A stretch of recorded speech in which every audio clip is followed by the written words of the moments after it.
안녕하십니까. 행복한 아침 이재용입니다. 안녕하세요. 장예인입니다. 네, 오늘은 목요일이고요. 새로운 달 4월이 시작됐습니다. 먼저 뉴스부터 몇 가지 살펴보겠습니다. 네, 첫 번째 소식부터 전해드리겠습니다. 봄꽃 명소로 유명한 여의도 벚꽃길, 예정보다 하루 빠르게 어제부터 통제가 시작됐습니다. 이른 벚꽃 개화에 상충객들이 몰려들었기 때문인데요. 그런데 여의도를 막았더니 단속을 피해 꽃 구경을 하려는 사람들이 이번에는 학교와 또 아파트로 몰려들었다고 합니다. 꽃 구경도 좋지만 코로나19 확진자 수가 크게 줄어들고 있지 않은 만큼 우리 모두를 위해 조금 더 자중하면 어떨까 싶습니다. 기름값도 오르고 파, 계란값도 다 오르는데 이제는 서민의 애환을 달래주던 막걸리 값도 오릅니다. 오늘부터 막걸리와 맥주의 가격이 일제히 인상된다고 하는데요. 세금이 올라서 어쩔 수가 없다고 합니다. 이렇게 되면 편의점에서 1,300원에 구입할 수 있었던 생막걸리는 1,600원에 구입할 수 있고 맥주도 이전보다 400원이나 더 내야 됩니다. 전 세계적으로 백신 수급이 불안정한 상황을 보이고 있습니다. 이에 따라 2차 접종분으로 확보한 백신 일부를 1차 접종에 앞당겨 사용하기로 했습니다. 여기에 2분기 코로나19 예방접종 일정도 수정될 가능성이 높습니다. 10주로 예정된 백신 접종 간격을 12주로 늘리는 방안이 검토 중인데요. 다행인 건 접종 간격이 12주 이상일 때 이 백신의 효과가 더 좋다고 합니다.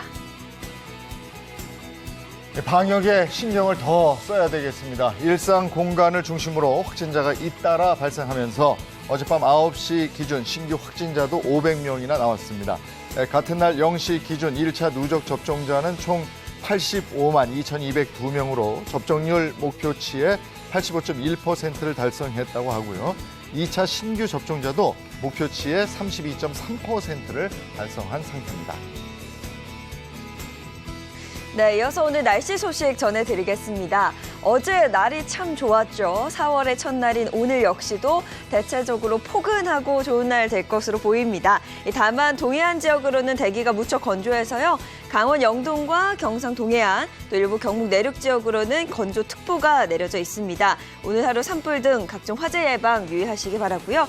또 오후에는 구름의 양이 많아지면서 전남과 제주 지역을 중심으로 산발적으로 비가 내릴 가능성이 있겠습니다. 이어서 오늘 자세한 기온 보시면요. 오늘 아침 최저 기온 4도에서 14도, 한낮 최고 기온은 14도에서 24도까지 오르겠습니다. 연일 기온이 오름세를 보이고 있는데요. 아침, 저녁으로는 여전히 쌀쌀한 만큼 건강관리 각별히 유의하시기 바랍니다. 4월 1일 목요일 행복한 아침 지금 시작합니다.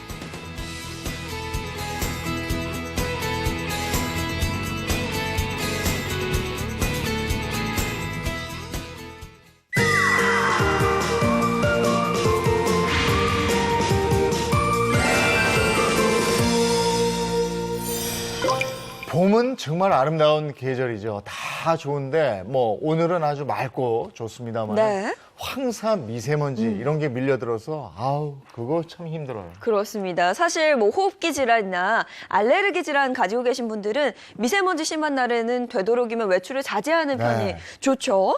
요즘같이 미세먼지 농도가 높게 나타나는 날이면 더 힘들어하시는 분들이 있다고 해서 만나봤습니다. 화면으로 함께 하시죠. 추운 겨울과 이별하고 드디어 찾아온 따뜻한 봄.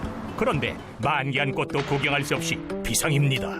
서울은 6년 만에 황사 경보가 발령이 됐는데요. 도심의 전망은 온데간데 없이 잿빛 먼지에 가려져 건물들의 형체만 희미하게 보이고 있는 상황입니다. 전국의 일평균 미세먼지 농도 매우 나쁜 수준까지 치솟겠습니다. 파란 하늘을 잃어버린 대한민국. 올해도 어김없이 미세먼지와의 불편한 동거가 시작됐습니다. 미세먼지로부터 안전한 곳을 찾아보기 힘들 정도. 그렇게 미세먼지는 천천히 우리의 건강을 위협하고 있는데요. 눈에 보이지 않기에 더 철저히 관리해야 할 터. 미세먼지의 여러 물질 중에 일부는 1급 발암 물질이라고 보고가 되어 있을 정도로 여러 가지 질병을 야기시킬 수 있습니다. 봄과 같은 미세먼지가 심해지는 철에는 이런 호흡기 질환을 가진 분들은 특히 주의를 하셔야 돼요. 미세먼지로부터 건강을 지킬 방법, 건강 체크인에서 알아봅니다. 최근 들어 높아진 미세먼지 농도 때문에 외출이 꺼려진다는 한찬희 씨. 남들보다 민감한 코 때문이라고 하는데 어떤 사연일까요? 어릴 때부터 충농증을 알아서 항상 이렇게 미세먼지가 많은 날이면 집 안에만 있게 되고 밖에는 못 나가게 되더라고요. 코가 좀 많이 맹맹하셔서 목소리가 그렇게 내시는 건가요? 네, 충농증을 앓다 보니까 항상 이렇게 목소리가 막힌 것 같고 맑은 목소리가 안 나오게 되더라고요.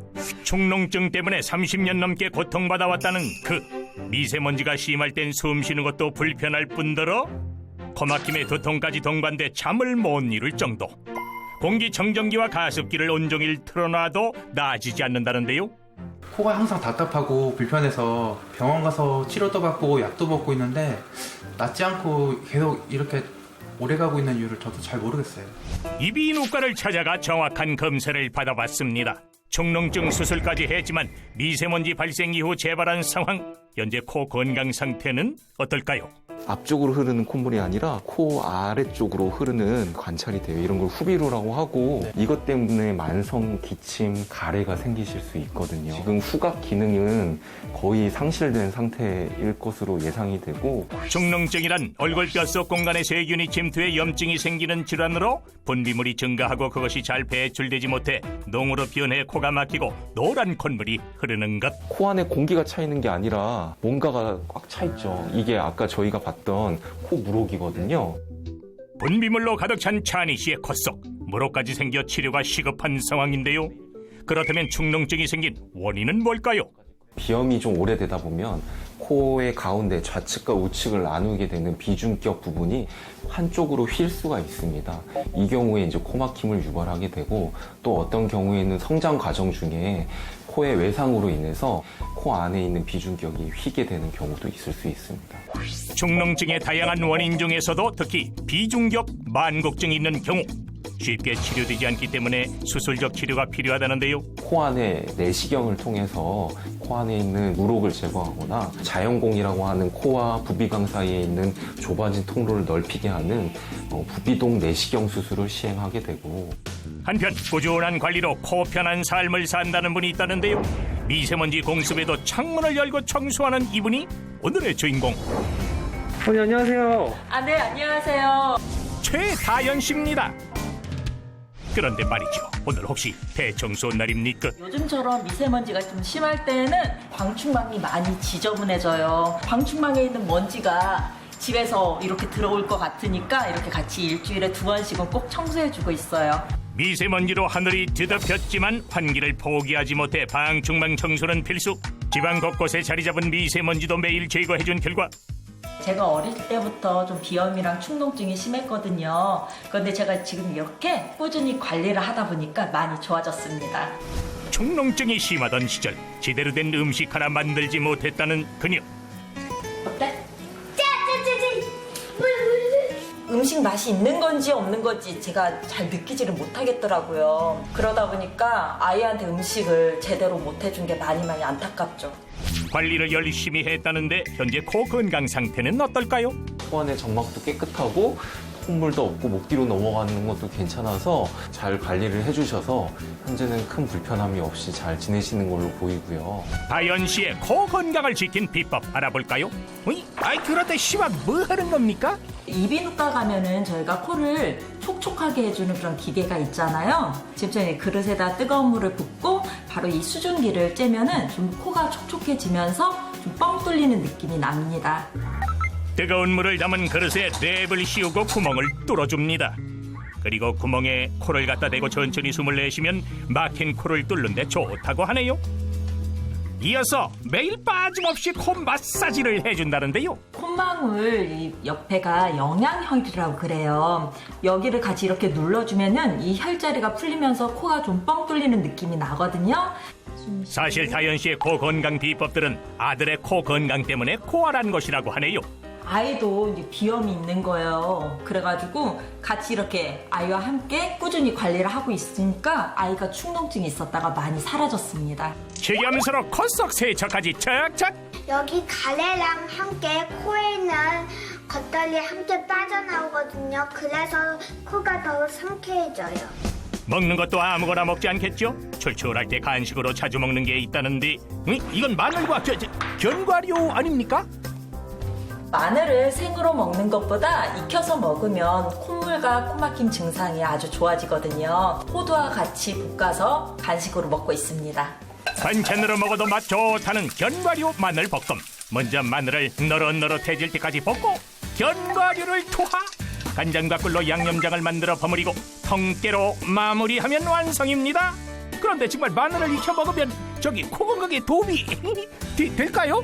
나도 해보려고. 네, 마늘에는 알리신, 알리인 등의 성분이 풍부하고요. 또 익힌 마늘에서 폴리페놀과 또 플라보노이드 등의 항산화 성분의 함량이 증가를 해서 항염 또 항균에 효과적입니다. 따라서 익힌 마늘을 꾸준히 섭취하시게 되면 코 속 염증이 줄어들어서 콧물과 코막힘 또 재채기 등의 증상이 개선될 수 있습니다. 항산화 성분이 많아 염증 완화에 좋은 키위까지 곁들여 먹으면 금상첨화. 그런데 완치가 어렵다고 알려진 축농증 예방법은 없을까요?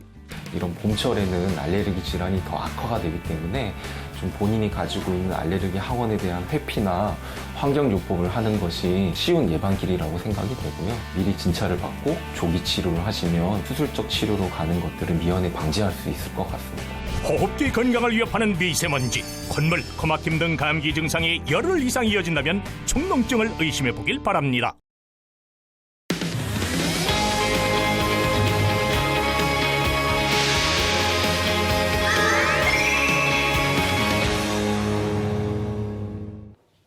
네, 오늘 경제 얘기부터 시작하겠습니다. 돈이 보이는 경제 시간. 오늘 도움 말씀 정철진 경제평론가, 이호선 심리 전문가, 또 방송인 박수림 씨 어서 오세요. 네, 안녕하세요. 반갑습니다. 아, 요즘 봄 기운 좋아요. 네, 꽃이 좀 보이세요? 제가 저 정철진 평론가 연세쯤에는 꽃이 안 보여요. 연세 아니에요.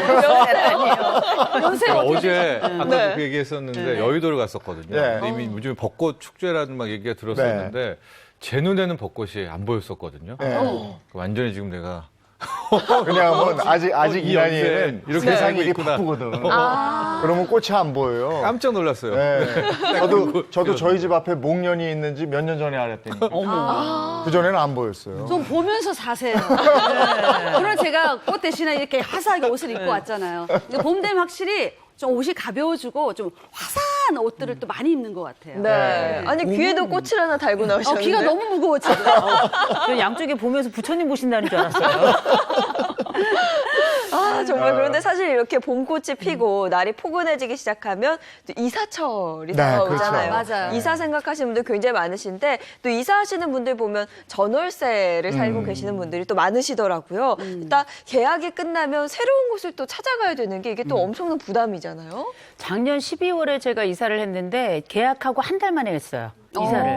근데 그때도 집을 그냥 간신히 구해서 그래도 구했으니까 이제 조금 편안한데 저희가 맨날 전세로 살 수는 없잖아요. 네. 언젠가 또 집을 사야 될 텐데 지금 시국을 보면 이번 생에 정말 살 수 있겠나 하는 얘기가 젊은이들만의 얘기가 아니더라고요. 그래도 많은 분들은 또 월세보다는 전세에 살고 싶어 하고 그러시거든요. 아이, 그럼요. 왜냐면 월세 저도 살아봤거든요. 네. 월세가 사실 조금 돈이 있는 경우에 가능하거나 아예 없는 경우에 좀 네. 가능한데 월세는 어쨌거나 간에 없어지는 돈이잖아요. 맞아.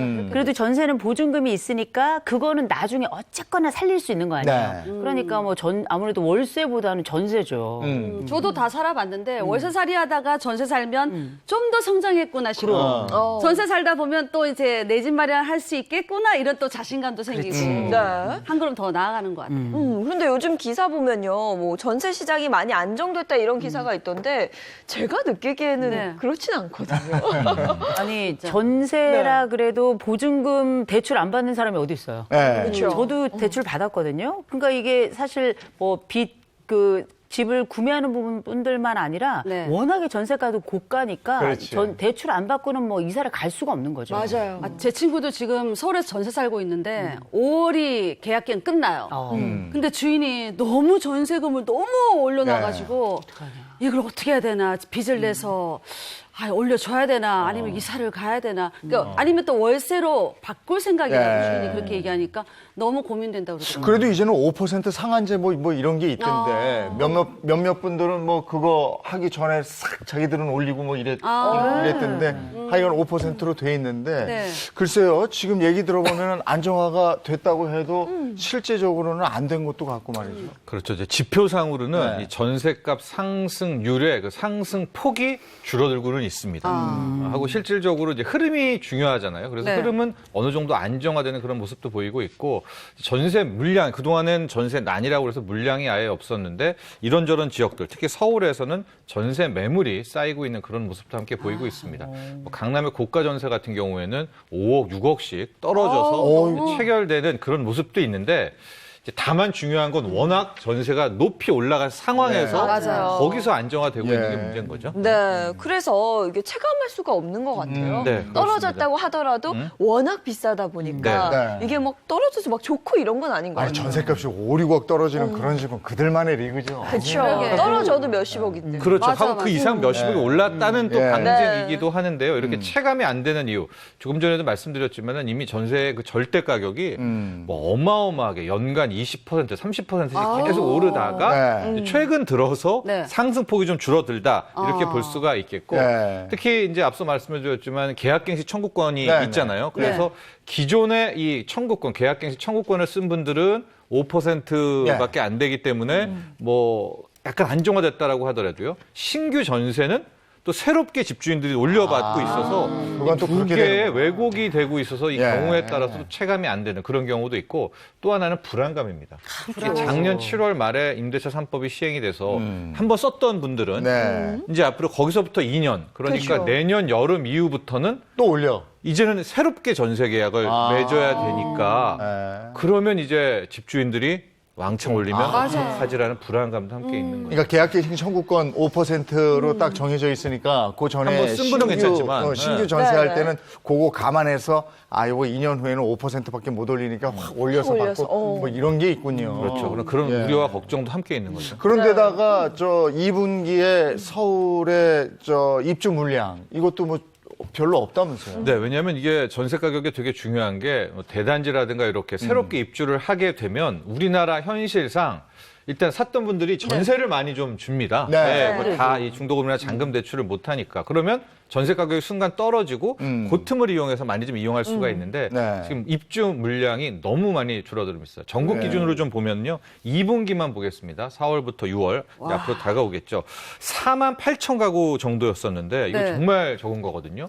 보통은 6만 가구 이상 돼야 되는데 분기당 뭐 7만 8만 돼야 되는데 2012년 이후 9년 만에 가장 적은 입주 물량이고 서울은 더 적습니다. 1분기에도 11,000가구 입주라고 해서 석 달 동안 굉장히 적다라고 했는데 올 2분기에는 10,000가구도 안 되고요. 신규 입자 물량이 6,000가구 정도밖에 안 되는 거의 정말 이제 반토막이네. 최소 물량이기 때문에 많은 세입자들이 좀 원하는 많은 물량이 신규 분양되면서 전세 가격이 떨어질 때 들어가는 네. 그럴 기회도 지금 많이 줄었다 이렇게 볼 수 있겠습니다. 왜 우리가 집 없는 서름이라고 그러잖아요. 네. 근데 요즘에는 집 없는 서름이 그 서름 정도가 아니고 상실감으로 다가온다 이런 분들도 많아요. 내가 아까도 뭐 잠깐 말씀하셨습니다마는 이번 생에는 틀렸어 이런 얘기도 많이 나오고 그런 얘기를 많이 듣고 그렇습니다.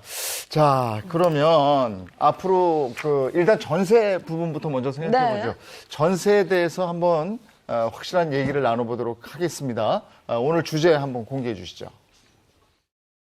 집 없는 서민들은 엄두도 못 낼 정도로 오른 집값에 분노하고 집 한 채 있는 사람들은 이사도 못 가는데 세금만 더 내게 생겼다고 불만입니다.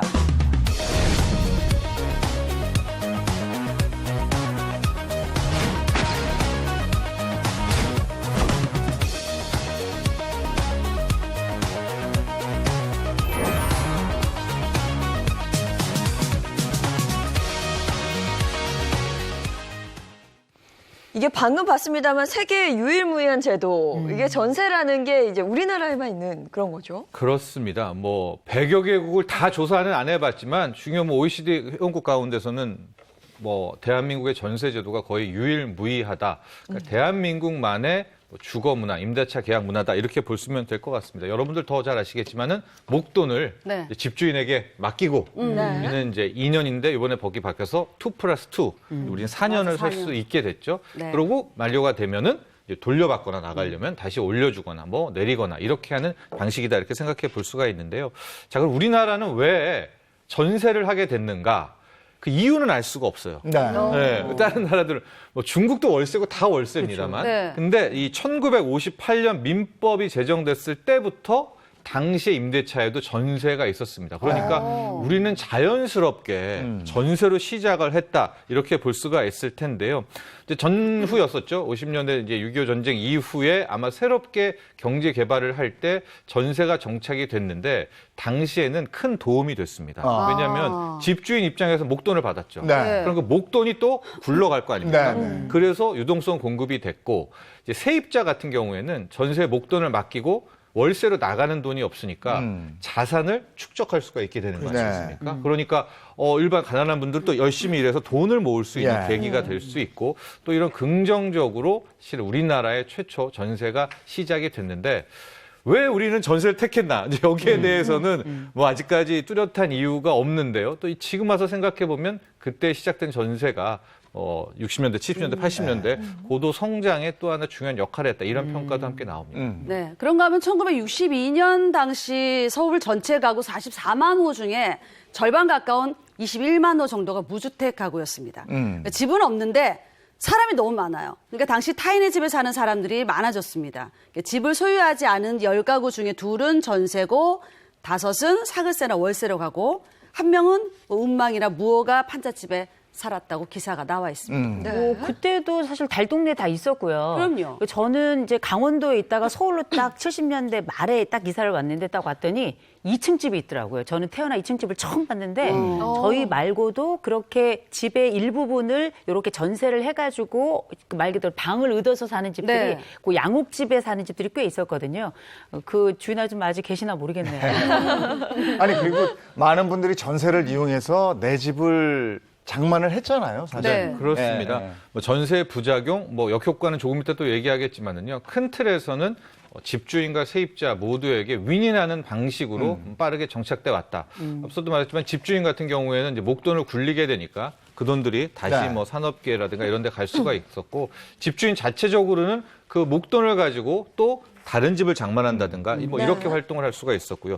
세입자 입장에서는 우리 두 분 다 월세에 대한 얘기했지만 네네. 달달이 돈이 빠지기 시작하면 돈 못 모읍니다. 못 모아, 정말. 그러니까 이런 자산 축적 또 열심히 일한 분들에 있어서는 계층 역전의 또 기회로 그렇게 활용되어 왔던 것들이 이제 사실입니다. 이게 전세로 몇 년 좀 살다가 모은 돈 좀 보태가지고 조금 더 비싼 그런 주택으로 또 전세 이사 갔다 갔다가. 전세로 그렇죠. 갔다가 네. 또 살다가 이제 내 집 마련하시는 그런 분들도 좀 많았어요. 네, 이 전세라는 게 굉장히 효율적인 제도라는 생각이 드는데, 근데 이제는 그 전세금 자체가 너무 부담스러워졌잖아요. 네, 맞아요. 그렇습니다. 네. 이제 그렇게 되면서 큰 틀의 전세 역사 흐름을 좀 봐야 될 것 같은데요. 이제 80년대 들어오게 되면서부터 이제 전세값의 급등이라는 뉴스들이 쏙쏙 나오게 됩니다. 당시를 좀 보면 워낙 우리가 고도 성장을 하다 보니까 뭐 인플레도 높아졌었고요. 이 집도 많이 공급이 잘 안 되다 보니까 집값이 높아지기 시작을 했고 집값이 오르니까 당연히 뒤따라서 임대료, 이제 전세 가격도 함께 올랐습니다. 그렇게 되니까 이제 서민들이 1년마다 쫓겨나고 1년마다 쫓겨나고 하니까 굉장히 어떤 국민들의 불만이 커졌고 맞아요. 그래서 1989년 당시에 또 임대차법을 이제 바꿔서 개정을 해서 1년짜리였던 전세 제도를 2년으로 맞아. 늘리게 됩니다. 근데 이때 전세값이 한번 폭등을 하게 되는데요. 그러나 바로 잡히게 되는데 그것이 1990년대 초 1기 신도시에 엄청난 뭐 거의 몇백만 원의 물량이 이제 공급이 되면서 다시 안정화가 되는 큰 틀에서 80년대 이후에 전세의 역사는 또 이렇게 흘러가게 됩니다. 그러면 요 작년에 있었던 임대차 3법 그거는 무슨 레트로 같은 건가요? 맞습니다. 네. 그때 1년에서 2년으로 올렸을 때 한번 팍 튀었잖아요. 네. 이번에 이제 2년을 2+2, 4년으로 되면서 정말 앞서 우리가 얘기한 것처럼 지금 전세가 폭등을 했었는데 다만 조금 아쉬웠던 것은 그때 그러니까 89년대 말에서 1년에서 2년 올렸을 때는 대안이 확실하게 있었거든요. 네. 일기 신도시를 이미 공급하려고 하니까 네. 바로 잡을 수가 있었다. 지금도 3기 신도시에 대한 보관이 있는데 네. 약간 차이는 좀 깁니다. 그렇죠. 네, 3기 네. 신도시가 한 2024년 뭐 이 정도부터니까 네. 그 기간에 대한 이 전셋값에 대한 네. 우려 기간은 조금 긴 것도 있습니다. 저도 그래요. 1993년 그때 이제 저 집 전세 계약을 했는데 2년 후인가? 네. 2년 후쯤에 나가달라는 거예요. 아니 나가달라는 게 올려달라. 아니고 올려달라. 엄청나게 올렸어요. 그 돈을 어떻게 해요? 네. 그래서 경기도권으로 다시 갈 수밖에 없었던. 아 정말 그렇더라고요. 집 없는 서름이 있었어요. 그렇죠. 예. 다 근데 있었구나. 이렇게 전세값이 팍 오르면 갭 투자도 확 늘잖아요. 그렇습니다. 이제 이번에는 전세제도의 뭐 역효과, 전세제도의 네. 이면도 함께 살펴봐야 될 것 같은데요. 뭐 일부 전문가들은 전세가 대한민국 부동산 불패, 또 집값 폭등의 그게 핵심 제도다. 또 이렇게 비난하는 경우가 있는데요. 바로 그것이 이제 갭 투자라고 불리는 이제 그거였죠. 그러니까 집주인들 입장에서는 목돈을 받게 되니까 네. 그것을 이런 쪽으로 활용하는 게 아니라 또 집을 삽니다. 대출과 합해서 또 집을 사고 네. 또 집을 사고 또 집을 사면서 매치식 되지. 이제 소위 말하는 복부인들 네. 이야기 네. 나오는 네. 이제 거기도 실은 시작은 전세제도였거든요. 그럴 때 당시에 90년대 중반에 또 이런 뉴스들이 굉장히 많이 나왔는데 네. 그 전세금을 가지고 전세를 끼고 집을 계속해서 네. 사고 가라. 네. 그래서 아예 뭐 전세 끼고 내 집 마련, 미래 지향형 투자 기법 네. 이런 것들로 지금 화면에서 나오고 있죠. 당시 이런 광고는 뭐 요즘도 90년대 많이 뉴스입니다. 보여요. 네, 저런 식으로 이야기가 나왔고 그때 당시에 재테크 서적들을 봐도 전세 끼고 내 집 마련.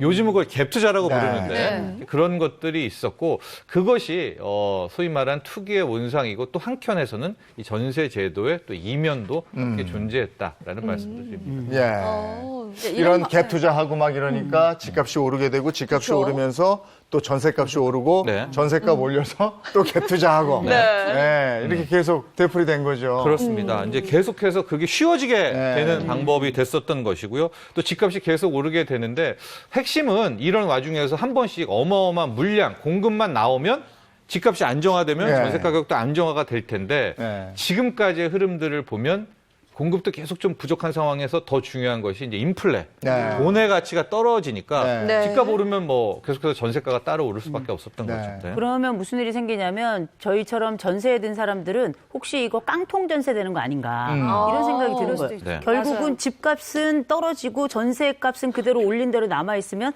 그 차익을 주인이 돌려주지 않을 때도 있잖아요. 그러니까 전세 등기 같은 거 뭐 일부러 돈 들여서 하고 막 그런 적도 있었거든요. 네, 맞습니다.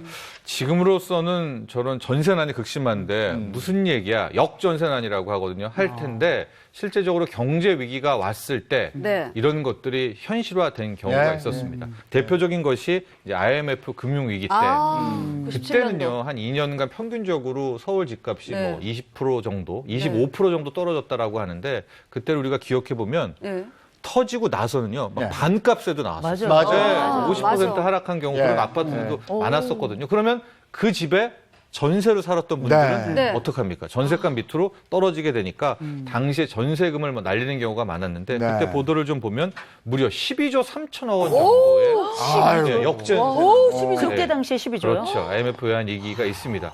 그래서 지금도 저도 이야기할 때 우리도 막 역전세난에 올 네. 때 뭐 이런 거 네. 깡통 전세 이런 주의하자라고 해도 지금은 잘 안 믿으세요. 이렇게 전세난인데 그러게. 하지만 우리 과거 경제 역사를 돌아보면 진짜 그런 시기도 예. 있었다. 네. 그때 뉴스에 그거 얼마나 많이 났는데요. 그렇죠. 그리고 집주인들이 그거 감당하지 못하니까 그냥 도망가 버리면 네. 그렇죠. 이게 세입자들은 그 감당이 안 됐었던 거거든요. 그러니까 너무 무리하게 갭 투자를 하니까 네. 주인들이 네. 파산되거나 진짜 도주해버리면 그 세입자들은 어떻게 전세 보증금 못 받는 거잖아요. 네. 이게 큰 단점이에요. 어떻게 그래서 보면 그때 또 뭐 전세. 이런 대책들 나오고 막 이랬을 거 아니에요. 네. 그러고서 이제 했는데 또 앞서 말했지만 이게 아주 오래 기간에 한 몇십 년 만에 한 번씩 나오는 것이어서 아직도 뭐 여러 우리 세입자라든가 국민들 머릿속에는 전세난이라는 문제가 더 이제 각인되어 있는데 다만 계속해서 말씀드리지만 이 깡통 전세 부분도 대비를 해야 됩니다. 근데 이제 문제는 뭐가 시작되느냐? 네. 이후에 2008년 말 세계 금융위기가 터지면서 네. 돈 찍어내고 금리를 붙잡아뒀죠. 네. 이제 본격적인 저금리 저금리 시대가 시대. 네. 10년, 지금 13년째부터 네. 이어져 오게 되면서 저금리, 금리가 낮게 되니까 집값은 계속해서 돈 많으니까 올라가고 네. 이제 전세 가격의 폭등 시대가 계속해서 올라오게 되는 바로 이제 이런 시대가 이제 나오게 된 겁니다. 네. 그러니까 이게 부동산 시장에 오히려 독이 됐다는 거잖아요. 네, 바로 그 저금리에 대한 네. 문제가 또 저금리가 된 거죠. 또 저금리 되니까 전세보다는 이제 월세가 더 유리해지는 거 아니겠습니까? 그렇습니다. 이제 또 다른 문제를 우리가 네. 짚어보게 될 것 같은데요. 저금리가 이어지고 집값이 올라가게 되니까 당연히 전세 가격도 따라 올라갔습니다. 일시적으로. 근데 집주인들 입장에서는 생각해 보니까 금리가 워낙 낮으니까 네. 아무리 전세값을 높여도 이거는 뭐 수익 다 안 맞는 거예요. 수익 네. 파산이. 네. 그래서 월세 전환이 이제 본격적으로 또 최근 들어서 시작되게 되는 이제 그런 상황들이 나와오는 것이고요. 세입자들은 또 울며 겨자 먹기로 또 월세를 받아들이게 되고. 지금은 제로금리라 그러잖아. 네. 그러니까 지금도 사실 전세 있던 거 월세로 바꾸거나 반전세로 하자 하는 분들 되게 많거든요. 네. 제가 세입자잖아요. 안 그려주시기를 간절하게. 지금 반반하자고 그러죠. 그렇죠. 진짜 반만 전환하는 반전세도 많아졌어요. 네. 반전세도 늘어났고요. 네. 실제로 국토부의 자료를 한번 보시면요. 전세를 월세로 전환하는 게요. 2006년부터 현재까지 꾸준하게 증가하고 있습니다. 네. 그렇습니다. 쉽게 말씀드려가지고 금리가 워낙 낮으니까 뭐 집주인들이 계속 월세로 전환을 하는 거예요. 반전세로 전환을 하게 되는데 현재 은행 정기예금 금리 거의 1% 뗍니다. 뭐 이자 소득세 네, 떼고 네. 나면요. 그러나 저렇게 월세 전환을 하게 되면 그거의 한 3배 이상 정도의 수익률이 나오는 게 현실이다. 이렇게 볼 수 있습니다.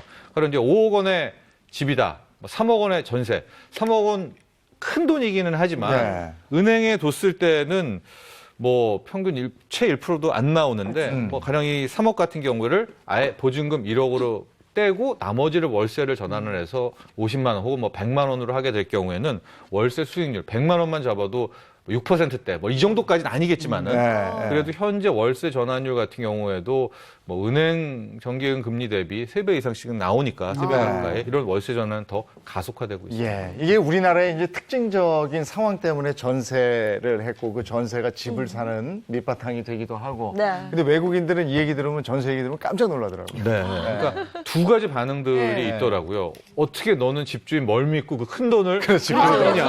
다예요. 왜 월세 내지 그 큰 돈을 왜 맡기냐라는 반면이 있고요.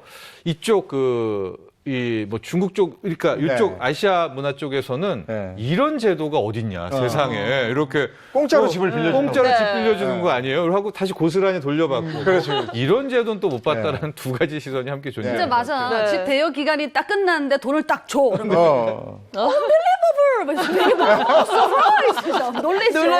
왜 돈을 돌려주느냐. 공짜로 사는 신기하죠. 거야, 뭐. 그러니까요. 네, 그런데 전세제도의 시작은 아까 58년이라고 말씀을 드렸었고요. 또 이런 것들이 유지될 수 있었던 것은 엄밀히 말하면 이제 고금리, 그렇죠. 금리가 높았던 예. 것들 하고 부동산 가격이 계속 올랐기 때문에 집주인들이 계속해서 이런 전세제도를 썼다. 왜냐하면 돈을 굴릴 수가 있으니까요. 네. 그러나 이제 집주인 입장에서는 이제 또 다른 저금리 시대가 되면은 이제 바뀌게 되겠죠. 생각들이나 네. 이런 것들이요. 네. 그러니까 진짜 돈이 없어서 집 마련을 못 하는 거잖아요. 그런 경우에는 악순환이 반복되는 것 같아요. 그래서 월세로 내몰리게 되고 그렇게 되면 또 내 집 마련은 맞아, 멀어지고. 아니 생각해보세요. 월세 예를 들어서 우리가 원래 내야 될 월세 있죠. 거기다 아파트나 이런 오피스텔 같은 데도 관리비 있잖아요. 차 떼고 포 떼고 나면 내 집을 언제 마련해? 네. 그러니까요. 그러니까 월세살이 하면 내 집 마련하기 어려운 어려우니까 거죠. 부모 밑에 들어가는 거야. 거기서 살면서 돈을 모으는 거야. 그런 캥거루족도 있었어. 캥거루죠. 네, 네. 아까 우리가 이제 그런 IMF 때 같은 역전세난도 깡통전세도 얘기했지만 네. 그런 시기는 극히 일부고 대부분이 전세값 상승, 전세난이었습니다. 그랬기 때문에 아마도 그런 고통들 또 더 큰 것 같습니다. 근데 전세값이 이제 조금씩 오르는 거는 뭐 당연한 현상이라고 봐도 네. 지난 한 2, 3년 전세값이 몇 억씩 오르고 이러는 거는 정말 문제가 있어도 문제가 있는 거 아니겠어요? 그렇죠. 뭐 큰 틀에서 전세값이 꾸준히 올랐던 것은 역시 인플레이션. 네. 돈을 워낙 계속 찍어내니까 돈 가치가 떨어졌기 때문이다라고 뭐 장기적으로 평가할 수가 있겠고요. 구분해서 시기별로 좀 보면 7, 80년대 전세 가격이 많이 올랐었을 때는 역시 공급난이었습니다. 네. 수요는 엄청 많고 또 베이비 부모부터 해가지고 막 집 살려는 수요 많았잖아요. 결혼도 많이 하고 애도 많이 낳고 맞아. 그런 걸로 인해서 전세값이 올랐었고 90년대, 80년대 말 중반에서는 이제 1년을 2년으로 갱신했을 때 문제였었고요. 이제 90년대 이후부터는 계속해서 말씀드리지만 이제 2000년대 최근 들어서는 인플레이션과 저금리 때문에 전세가 오르는 그런 현상이었습니다. 네, 근데 이런 얘기 있더라고요. 이 상황이 지속되면 전세가 사라지게 될 거다. 이거에 대해서는 어떻게 보세요? 그렇죠. 그러나 빨리 사라지긴 좀 힘든 부분이 집주인 입장에서 과연 세입자가 내 전세를 다 왜냐하면 월세로 전환할 때는 전세금 주고 월세로 바꿔야 되지 않습니까? 네. 그 여력이 아직은 없다. 그래서 반전세 가다가 어느 순간부터 이제 완벽한 서구 사회처럼 월세가 되지 않을까 이런 전망들이 나오고 있습니다. 아니 근데 그리고 또 요즘에는 대출을 조이니까 대출이 안 되니까 맞아요. 집을 살 수 있는 방법이 전세 끼고 사는 거 외에는 없어요. 방법이 없어요. 근데 외국에 같은 경우는 저 내 집 마련할 때 어떻게 하나요? 크게 두 가지인 것 같아요. 일단 첫 번째로는 그 내 집 마련이라는 것을 많이 포기라는 표현은 좀 그렇고 그냥 빌려 쓴다 이거죠? 그렇죠. 임대라든가 이제 주거 복지 쪽으로 가는 거예요. 특히 유럽 같은 경우에는 그 계층 역전이 거의 불가능하지 않습니까? 그래서 이제 그렇게 임대 쪽으로 가게 되는 경우가 있고 미국 같은 경우에는 역시 장기 대출, 그러니까 장기적으로 모기지 금리라는 상품을 좀 쓰면서 큰 틀에서 20년 대비 이렇게 집을 장만하는 이제 그런 방법이 있다 이렇게 볼 수가 있는데 최근 미국 같은 경우에는 좀 우리나라와 비슷해지는 것 같아요. 즉 집값이 워낙 오르다 보니까 그쪽에서도 우리 한국식 부동산 투자 뭐 그런 욕구들이 굉장히 커졌다라는 전언을 듣고 있습니다. 네. 그리고 또 해외 같은 경우는 장기 대출 받아서 그걸 평생을 갚으면서 또 그런 경우도 있잖아요. 그래서 앞서 말했지만 그런 장기 대출 상품들, 정책 모기지를 우리도 많이 활용을 하고 있어서요. 뭐 보금자리 론, 햇살 론 이렇게 30년짜리 장기 고정금리 상품도 있으니까요. 이 수요자분들은 이런 당국이 제공하는 이 정책 대출 상품에 관심을 가지면 좋을 것 같습니다. 하여간 좀 이 주택 정책이 좀 제대로 먹혀 들어가서 그 요즘 청년들이 얘기하는 이번 생에 틀렸어. 이런 얘기 좀 제발 좀 안 나왔으면 좋겠습니다. 네, 고맙습니다. 고맙습니다. 네, 이번에는 과거로의 시간 여행을 떠나보도록 하겠습니다. 오늘 해줄 얘기는 어떤 겁니까? 불과 2년 전만 해도 이 시기에 꼭 이렇게 검색을 했었던 게 있거든요. 바로 여의도 벚꽃 절정 시기였습니다. 그렇죠. 맞아요. 그 개화 시기 기사 윤종로 화면이 나왔었고 그거 보면서 언제 가야 되나 이렇게 체크했었는데 요즘은 뭐 사실 코로나19 때문에 모든 뭐 축제나 이런 게 다 취소가 됐죠. 맞아요. 그러니까 벚꽃길 쫙 상춘객들이 거닐면서 사진도 찍고 아이스크림 먹고 나 잡아봐라 이랬던 게 전형적인 봄 풍경이었는데 사라지고 있으니까 좀 안타까운데 이대로 또 봄을 보낼 수 없지 않습니까? 그래서 그때 그 시절 오늘은 70, 80년대 봄 풍경에 대해서 여러분들께 알려드리겠습니다. 잠시 영상 보고 오시죠. 이제는 사랑하게 될 거야. 달콤했던 추억들이 영원히 아름답고 소중했던 그날들은 지나도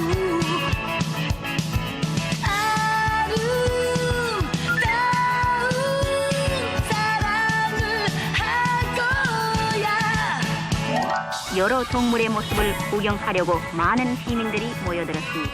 안경원 동물원에서는 5월 3일 하마, 백공작 등 신기한 동물 9종류의 새 식구를 맞이했습니다. 이제는 좋아하게 될 거야. 지나버린 시간들이 네, 그때 그 시절 봄 추억 소환 한번 해보겠습니다. 최영일 시사평론가와 함께합니다. 어서 오세요. 안녕하세요. 반갑습니다. 네. 네, 올해도 뭐 이제 여의도 벚꽃 축제 없잖아요, 그죠? 없죠. 그리고 네. 각 축제들 다 없어지는 거고. 맞아요. 그런데 네. 저는 오늘 아침에 거길 지나왔어요. 여의도 윤중로를 예쁘죠? 출근길 쭉 지나왔는데 꽃이 그냥 흐드러집니다. 그렇죠. 근데 출근길에 사진 찍는 커플도 있고 사람이 많지는 않은데 조금 있어요. 자, 오늘부터 통제입니다. 자, 이 여의서로 이 봄꽃길 1.7km인데 이제 완전히 차단. 통제, 네. 이 상충객 모이지 마세요. 그러니까 그럼에도 불구하고 12일 동안 이어지거든요. 뭐 지나고 가면 이제 꽃 다 떨어지겠죠. 네. 그렇죠. 그런데 3,500명 정도는 추첨을 통해서 볼 수 있습니다. 저는 떨어진다에 한 표. 저는 로또 끝자리도 안 되기 때문에 저는 아예 그냥 네. 뭐 지원도 안 하려고요. 네. 그럼 그거 안표 나오고 이러진 않겠지, 설마. 그러니까 그것도 좀 걱정되긴 하는데 이게 온라인으로 또 요즘엔 중계를 네, 하더라고요. 맞아요. 네. 뭐 그런 온라인 중계를 활용해서 꽃 구경하시면 좋을 것 같고요. 그런데 앞서 또 영상도 보고 들어보니까 예전에는 여의도만큼이나 이 봄꽃 명소로 유명했던 게 창경궁이었나 봐요. 그렇죠. 창경궁. 아, 그렇습니다. 이 사진 보면 너무 이쁘죠? 네, 70년대까지만 해도 벚꽃 하면 창경궁이었습니다. 특히 밤 벚꽃 축제가 진짜 유명했거든요. 오색 전등으로 치장하고 음악회는 물론이고요. 야외 영화관, 라디오 공개 무대까지 열었다고 합니다. 당시 특별한 뭐 놀이공간이 없었기 때문에 밤 벚꽃 축제가 시작되면 뭐 연인, 가족 막 대거 나옵니다. 인산인해를 이뤘습니다. 벚꽃 보려고 저렇게 많이들 나왔었어요. 근데 이제 어른들은 벚꽃 보고요. 네. 애들은 거기 가면 꼭 이렇게 냉차를 팔아요. 냉차 팔고. 너무 맛있죠, 달짝지근하고. 그다음에 뭐 소라 이런 거 쪽쪽 빨아먹는 거, 솜사탕 이런 거 파는 봄을 봤는데 네. 저도 서울 와서 벚꽃을 저는 처음 봤어요. 정말 화려하고 아름답더라고요. 네. 거기 밤에 가면 저 배 타는 데도 있었던 거. 아니 사람 저렇게 많았어요. 아니 저기밖에 갈 데가 없으니까요. 벚꽃보다 사람이 더 많은데. 그리고 지금이야 창경궁이지만 저때 창경원이에요. 저희가 동물원이었단 말이에요. 맞아요. 그렇죠. 네. 당시 창경원에는 동물원뿐만 아니라 식물원도 운영이 됐는데 당시 진짜 보기 힘들었던 외래 식물은 물론이고요. 코끼리, 최고였습니다. 네. 고릴라, 이야, 동물들 보면 애들 정말 신나했죠. 코끼리 보면 꼭 이렇게 뭔가 과자를 주고 싶은 그런 욕구가 생기잖아요. 네. 아니 근데 창경궁이잖아요. 네. 근데 동물원을 만들었어요? 그러니까 이유가 있습니다. 네. 저도 어릴 때 사진이 다 창경원, 그때는 네. 창경원. 창경원. 그런데 이게 원래는 창경궁이었던 거죠. 네. 네. 이 조선 9대 임금 성종 대왕이 1494년에 완공했어요. 네. 창덕궁의 동쪽에 새로 지은 궁궐이에요. 예. 궁궐이 이제 왕과 왕가가 사는 곳인데, 자, 이 슬픈 역사는 일제 강점기 때 시작이 돼요. 아하. 1907년부터 네. 이제 여기다가 슬슬 위락시설을 만드는 조짐이 있더니 1911년, 1924년 아주 본격적으로 11년부터는 창경궁의 궁을 떼고 네. 창경원으로 불러라. 격화시킨 거예요. 왜냐하면 이제 조선의 임금이 살던 곳을 위락시설화 하면서 어찌 보면 이제 자랑스러웠던 역사를 짓밟기 시작한 거죠. 맞아요. 그 제 어린 시절에는 창경원 그럼 동물원. 그런데 이게 60년이 지나서야 1984년에 네. 다시 창경궁 복원이 시작된 네. 겁니다. 그래서 이젠 창경궁을 되찾았고 동물원은 다 알다시피 과천 서울대공원으로 지금 예. 빠져 있죠. 네. 이때 벚나무도 대부분 과천으로도 갔는데 네. 일부 상당수가 여의도로 옮겨 심겨지면서 네. 지금의 벚꽃길이 만들어진 겁니다. 이거 얼마나 서글픈 역사입니까? 맞아요. 저 우리 왕이 살던 곳을 창경원 동물원 만들고 거기다가 일본의 상징꽃 벚꽃 쫙 심어놓고 네. 우리는 그걸 즐겼고 맞아요. 예, 그렇게 된 거죠. 예. 씁쓸한 역사 중에 하나인 거죠. 네. 지금 말씀하신 대로 참 씁쓸한 역사죠. 그러니까 저의 어린 시절 추억은 다 창경원으로 돼 있는데 예. 맞아요. 지금 그 흑백 사진들을 보면요. 네. 제가 7살, 8살 때 여동생과 엄마, 아빠가 아이고. 선글라스 끼고 가서 거기서 이제 선글라스 그냥 있었어요. 벚꽃놀이는 창경원이었어요. 네. 또 이 야간 개장이 있어서 네. 그게 정말 아름다웠던 기억이 나요. 네. 그런데 시간이 흘러서 역사를 바로 잡고 보니까 예. 야, 이게 일제강점기의 농간에 어. 우리 국민들이 수십 년을 놀아난 거구나 네. 하고 분노하게 되는 거죠. 그렇죠. 그래서 그 추억이 때로는 치욕스럽더라. 아우, 이제라도 사람 역사를 봐요. 저렇게 많이 몰렸어요. 어마어마했습니다. 정말 어마어마해. 만파 속에서 제가 영일이 오빠를 본 게 아닌가. 그럴 수 있어요. 그런 생각을 해보는데. 호선아. 네. 가만 생각해보면 말씀하셨던 그 치욕적인 역사라는 게 궁이라는 게 원래 숭앙의 대상이었거든요. 맞아요. 근데 이거를 구경거리로 만들어버린 거예요. 근데 중요한 건 우리가 그 역사의 처참함 앞에 서서 사과 요구도 했지만 일본 지금까지 사과 안 하고 있잖아요. 해야 됩니다. 네. 뭐 그러고 사과 보니까 받을 생각이 한계 나네요. 아니죠. 올해 네. 지금 역사 교과서가 더 심하게 왜곡이 돼서 글쎄요. 우리 네. 외교부가 지금 일본에 항의하고 있거든요. 네. 그러니까 이런 역사를 우리가 좀 바로 알 필요는 있겠습니다. 네. 네. 근데 사실 뭐 앞서 영상에도 나왔습니다만 봄 하면 네. 많은 분들 기억하시다시피 봄 소풍을 그렇죠. 빼놓을 수가 없잖아요. 그렇습니다. 봄의 기운이 충만해지면 학교는 그렇게 가기 싫었는데 소풍은 왜 이렇게 가고 싶었는지. 소풍을 진짜 빼놓을 수 없잖아요. 요즘이야 뭐 교통 정말 잘 돼 있기 때문에 차를 타고 애들이 현장 학습을 가는데 예전에는 뭐 엄두도 못 냈었거든요. 기껏해야 뭐 학교 뒤에 산, 학교 앞에 산, 학교 옆에 산, 학교 주위 산이 왜 이렇게 많어? 걸어서 이렇게 산을 갔던 그런 기억이 나는데 여러분들 어디 소풍 어디 다녀왔던 기억이 나요? 주로 가는 데가 저 궁, 능. 궁은 주로 사생대회 하러 많이 갔었고. 네, 맞아요. 소풍은 능으로 많이 갔었고. 그리고 어린이 대공원 같은 데 갔었고. 그렇죠. 그리고 남산 어린이회관, 식물원 이런 데 많이 갔었고. 그렇죠. 서울에서 초등학교 해야 되는데 자꾸 국민학교가 나오네요. 국민학교를 다녀가지고. 근데 서울에서 저도 국민학교를 잠깐 다닌 적이 있었는데 서울에서 국민학교 잠깐 다닐 때 저거 어디 갔냐면 창경군 갔어. 그때 창경원. 또 한 군데가 동묘 갔었어요. 제가 이제 숭신국민학교 다녔었거든요. 그래가지고 동묘는 그게 바로 옆인데 굉장히 작았거든요. 작은데 애들이 다 한꺼번에 애들이 얼마나 많아요. 들어가가지고 한 건 딱 하나예요. 점심 먹고 온 거. 기억입니까? 원래 그렇죠. 그런데 이게 지역마다 달라요. 가까운 데로 가는데 그땐 차량 없으니까 걸어가는데 한 반 70명. 학교에 모여서 사열 종대로 쓰면 선생님은 처음부터 끝까지 머리수 세는 게 일이에요. 자, 그럼 출발 그럼 이제 이렇게 걸어서 가면 몇 시간 걸려요. 그런데 저희는 강북 변두리였는데 아이들이 맞추기를 해요. 이번 학기 봄소풍 어딜까? 그럼 이쪽으로 가면 태릉이고요. 반대쪽으로 가면 홍릉이에요. 그러니까 확률은 반반이에요. 홍릉일까 태릉일까? 홍릉일까 태릉일까? 6년 내내 홍릉 태릉만 왔다 갔다 했죠. 그리고 그날 비 올까 봐 얼마나 전전긍긍했는데. 비 오면 또 놀아야 되는데. 근데 사실 장소가 그렇게 중요했나요? 저는 그냥 학교 빠지고 수업 안 듣고 좀 노셨네. 이것만 해도 좋았거든요. 근데 제가 볼 때는 인간은 다 똑같은가 봐요. 저도 뭐 두 날 기다리는 거죠. 우리 첫째 방학식 하는 날, 두 번째 소풍 가는 날. 소풍 가는 날은 없던 종교가 생겨요. 전날 막 기도하고 잡니다. 비 오지 말라고. 그죠. 근데 소풍 가는 날은 도시락도 좀 그렇죠. 특별했어요. 김밥이니까. 그런 도시락이 아니라 김밥을 항상 싸주셨고 저는 이렇게 소풍 가는 날 엄마가 딸기를 설탕을 싹 뿌려서 이렇게 반찬통에 딱 담아요. 그러면 너무 고마워서 그러면 엄마 그러잖아요. 니 묻는 거 아니다. 선생님 갖다 줬다. 제가 반장이었거든요. 딸기는 선생님 몫이었습니다. 있는 집이셨네요. 아니 딸기만 좀 챙기시고. 거의 대부분 김밥인데 김밥인데 그렇게 집집마다 김밥이 모양도 다르고 내용물도 다르고 맛도 다르고 해서 서로 남의 집 엄마 김밥이 더 맛있다. 바꿔 먹길 막 하는데 저희 어머니는 약간 유별나게 항상 유부초밥이었어요. 저는 특이한 거 사주세요. 김밥 좀 싸달라. 특이했어요. 저만 유부초밥을 싸가는데 선생님 거 하나, 제 거 하나. 그럼 저는 이 김밥이 먹고 싶으니까 아이들하고 나눠 먹는데 도시락, 사이다, 초콜릿, 과자 이런 걸 이제 배낭에 잔뜩 넣는데 저는 항상 용돈을 좀 챙겼어요. 왜냐하면 소풍 끝나고 나오면 특식이 있습니다. 바로 번데기와 소라. 그렇죠. 그걸 사 먹어야 되거든요. 제가 보니까 이 집은 좀 사는 집이었네요. 저는 유부초밥은 전 대학교 가서 처음 봤어요. 저도 몰랐었어요. 유부라는 게 있는지도 몰랐는데 보니까 좀 사셨네요. 어머니가 유별나셨죠. 그죠. 근데 이렇게 좀 사는 것도 괜찮은데 저는 지금까지도 김밥이긴 합니다만 분명한 건 저희가 항상 김밥은 걸어서 가는 길이었는데 제가 국민학교 1학년 때 지금은 이렇게 튼튼해 보이지만 길을 소풍을 가다가 쓰러져가지고 낭떠러지에서 떨어질 뻔한 적이 있었어요. 그때 당시 난리가 났었잖아요. 난리는 났었지만 눈 뜨고 바로 점심을 먹었다는 거.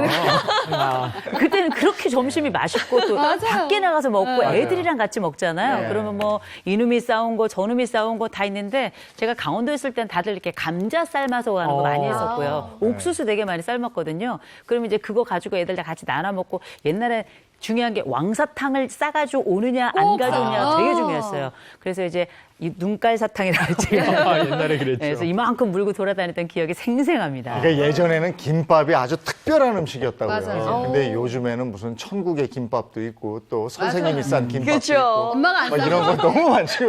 엄마가 항상 주문을 하죠. 근데 밥을 먹었어요. 간식도 먹었습니다. 자, 그렇다면 오락 시간이 또 기다리고 있습니다. 그 당시 때 유행했던 그 노래들을 카세트 테이프로 탁 들으면서 저는 어렸을 때 그거였거든요. 마이크 뽑습니다.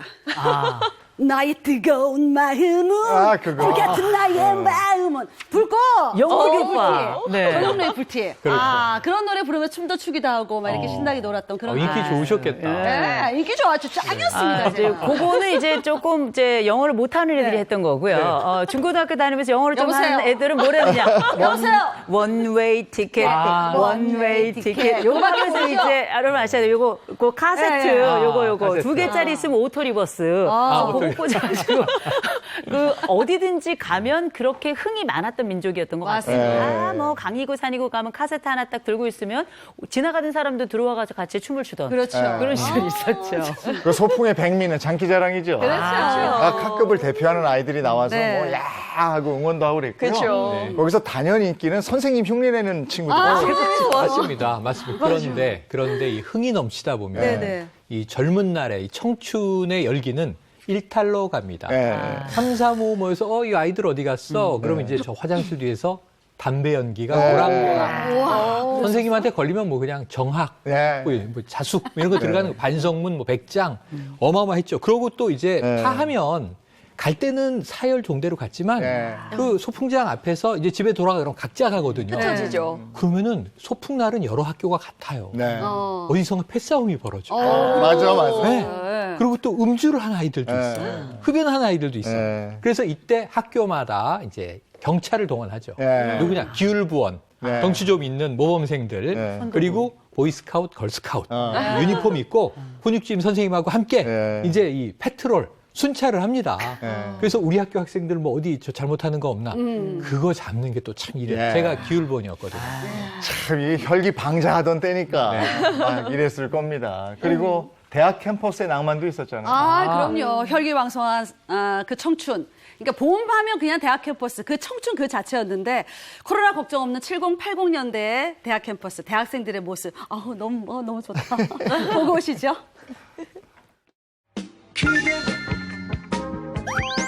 그대를 처음 본 순간 이 내 맘은 뜬구름 하늘을 월월 나르고 오 그대와 처음 만난 그날 이 내 맘은 한없이 즐거웠네 어쩌면 그렇게 예쁠 수가 있을까 살짝 웃는 그대 모습이 그때 그 여대생 기억나십니까, 이재동님? 기억납니다. 저 안에 저도 있는 것 같아요. 저 때는 어쩜 저렇게 캠퍼스가 봄에 낭만적이었을까요? 그래요. 그런데 저는 좀 불행했어요.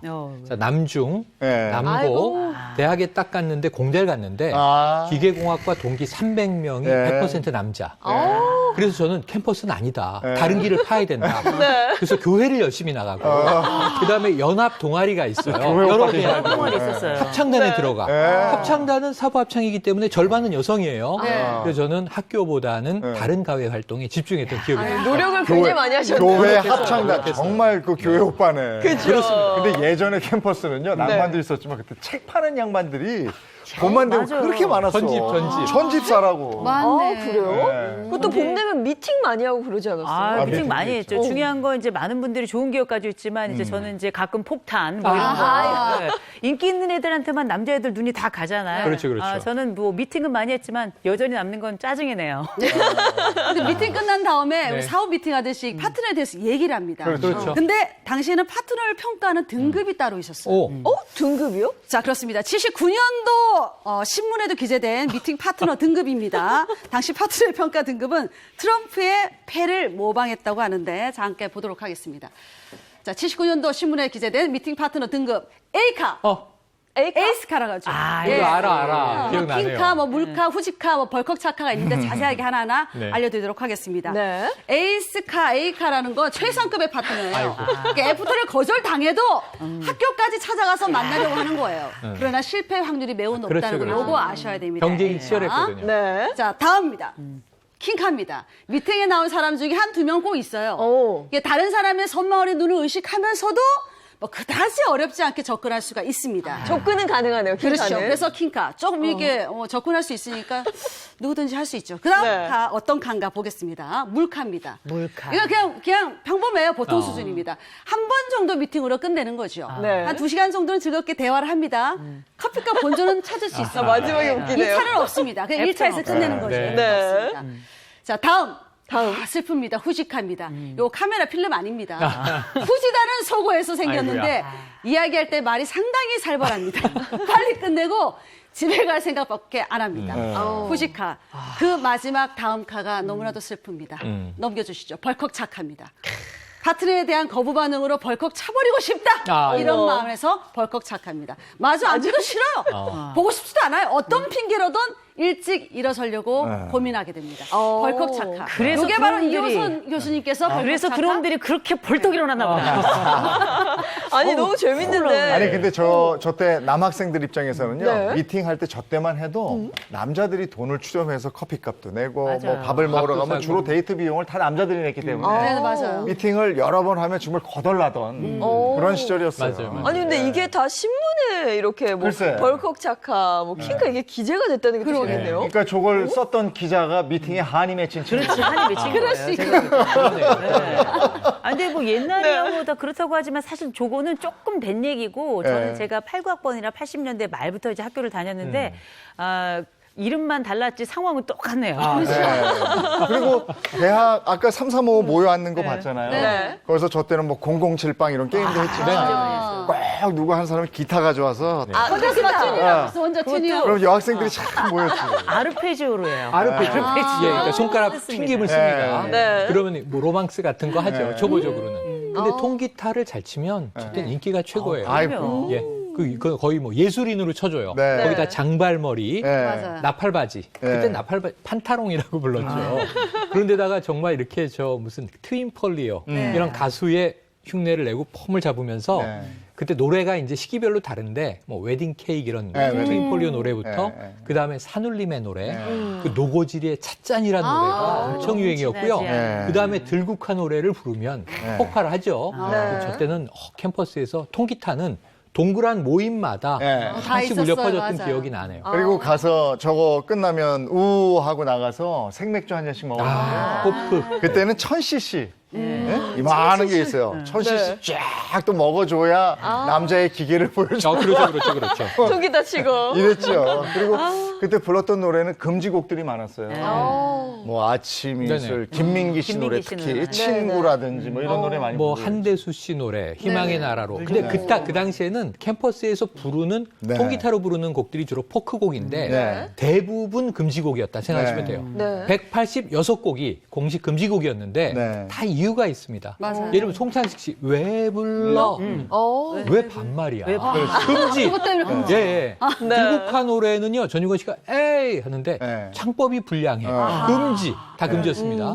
김민기 씨 아침 이슬은 뭐 뾰족한 이유 없이 금지인데 네, 맞아요. 굳이 금지의 이유를 찾아보니까 태양이 왜 굳이 묘지 위에 묘지 떠오른다고 위로. 표현했을까? 불건전하다. 도시 위에 떠올라도 되잖아. 막 이런 거 너무 노래가 어둡다. 그러니까 다양한 딱지를 붙여서 금지 했는데 이게 상당히 한 87년이 돼서야 네. 87년이 1987 학생들의 시위와 시민들이 이 우리가 87혁명이라고 부르죠. 네, 네. 이때 이후에 금지가 풀렸습니다. 네.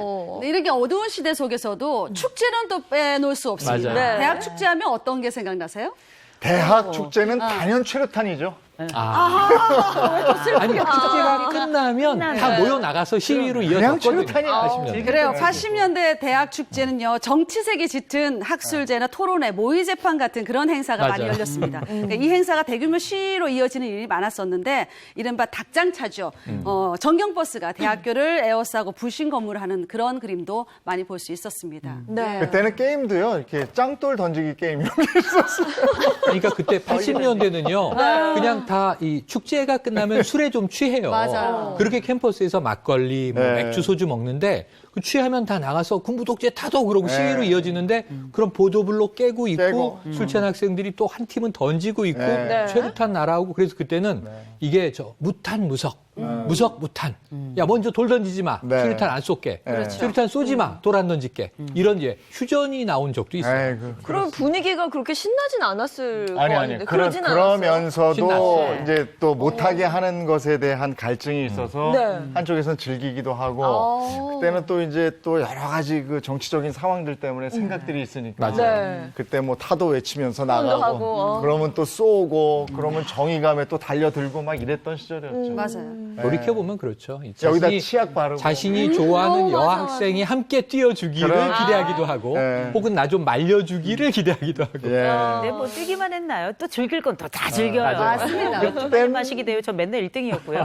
그럼요. 풍선 던진 거 그런 와중에도 살벌한 것 같잖아요. 네. 살벌했죠. 근데 살벌한 와중에도 곳곳에 낭만도 있고 그럼요. 지금보다 어떻게 보면 더 덜 살벌했던 것 같아요. 세상에 대한 고민이 많았기 때문에 이 또래들 친구들과 많은 이야기를 나누면서 풍성한 소통이 또 있었던 때이기도 합니다. 자, 낭만도 있었고 또 봄맞이하면 또 봄 대청소가 있었는데 그 당시에는 집안 청소하는 게 아니라 거리 청소를 했었어요. 매월. 그러니까 관공서 직원부터 학생들까지 모두 빗자루 들고 나와서 집 앞에 골목들 다 청소를 했었던 그러니까 뉴스 잠깐 보고 오실까요? 예.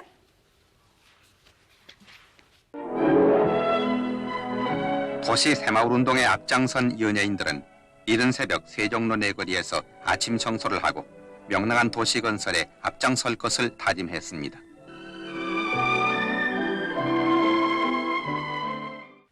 저건 이제 우리가 얘기했던 그 전이에요. 그렇죠. 거리 대청소가 국가 사업 중에 하나였어요. 그 당시 유명했던 엄영란 선생님, 그 다음에 최남현 선생님께서 청소하는 그 모습이 보도가 되기도 하고 그 정도로 많이 선전을 했었던 거죠. 네. 아니 뉴스 보니까 약간 북한 같다는 느낌이. 느낌이. 음악이 나와요. 새벽 종이 울렸네. 새 아침이 밝았네. 너도 나도 일어나. 노래가 나오면 신기하게도 그 다닥다닥 있는 집들의 문이 동시에 열리면서 한 집에 한 명씩 나옵니다. 학생이 나오는 집도 있고 아버지가 나오는 집도 있고 할머니가 나오는 집도 있고 이건 공동체 행사라 그러니까 이게 1950년대 전쟁 중에도 했던 거예요. 춘계 대청소 4월 1일부터 10일까지 그다음에 새마을 운동이 확산되고 나서는 매월 1일은 청소의 날, 새마을 청소의 날, 한 집 한 명씩은 꼭 비들고 나와서 같은 동네를, 거리를, 골목을 깨끗하게 한다. 저거 아주 그냥 규칙처럼 지켰던 일입니다. 맞아요. 시간도 딱 정해져 있죠. 6시 반. 6시 반. 그러니까 그 전에 알람이 동네에서 일괄 울려요. 달랄랄랄라 하고서는. 저는 생각해보면 그 알람에 한 번도 전 일어난 적이 없네요. 아니, 그래서 아이들은 주로 안 나가고 아이들이 나가는 게 좋은데 청소년이나 청년들이 그들은 늦잠 자고 주로 아버지, 어머니, 할아버지, 할머니가 나가셨죠. 그때는 급은 다 금년 자조 협동이었잖아요. 맞아요. 금년한 대한의 청년들은 오늘도 빗자루를 들고 새벽 종이 울렸네. 새야지. 전 정말 나가기 싫었는데 청소 다 끝나면 그때 잠이 깨더라고요. 아이고 참 그때 그 시절 추억을 소환해 봤고요. 근데 참 아쉬운 것은 지난해부터 우리가 봄을 제대로 느낄 수가 없잖아요. 올해도 마찬가지로 꽃놀이 할 수가 없고 그래서 저희가요 2년 전에 봄을 맞아서 꽃길 걷고 꽃맞이 했던 그 영상을 준비해 놓은 게 있어서 오늘 그 영상을 보면서 마무리하도록 하겠습니다. 그건 비밀이야 아무리 가도 고백하지 않았던 이야기를 들려주면 그 눈으로 너는 묻지 how wow wow whatever 나 싫은 말야 저기 아득한 미래로부터 날아왔어 쏟아질 듯이 빼곡한 별들 사이를 지나 fly fly fly 꽃들이 너무 예쁜데 가까이 가서 볼 수는 없고 그렇지만 멀리서라도 꽃을 즐길 수 있는 마음의 여유는 필요하죠. 네, 자동차로 저도 지나다니면서 보거든요. 이렇게 뭐 꽃놀이를 직접 가시지 않더라도 온라인 중계나 뭐 사진을 활용해서 봄꽃 보시고 마음도 한번 쫙 풀렸으면 좋겠습니다. 행복한 하루 보내시고요. 저희는 내일 아침 8시 더 알찬 내용으로 돌아올게요. 행복한 아침, 행복한 하루 되십시오. 고맙습니다. 고맙습니다.